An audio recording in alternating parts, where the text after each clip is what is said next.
Porn addiction हे पण एक व्यसन. एखादी गोष्ट झाकून ठेवण्यापेक्षा नीट समजावून सांगितली पाहिजे. I agree with you. आणि हेच खरं आहे. हेच खरं आहे. आणि त्यासाठी म्हणजे सेक्स एज्युकेशन हा मोठा शब्द झाला, पण किमान स्वतःच्या शरीराबद्दलचा अवेअरनेस तरी पाहिजे. इवन तुमच्या शरीराचे कोणते अवयव कोणतं काम करतात हे लहान मुलाला पण माहीत पाहिजे. कोणत्या अवयवाला कोणता शब्द आहे हे पण माहीत नसतं.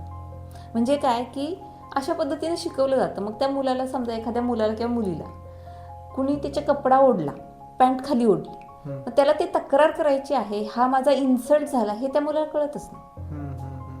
म्हणजे सुरुवात कुठून होते आणि मग त्यातून कुतूहल चाळवलं जाणं. समाजात वाईट माणसं असतात, त्यांना आपण बाजूला करू शकत नाही. स्वतःची स्ट्रेंथ वाढवणं हा एकमेव पर्याय राहतो. बरोबर.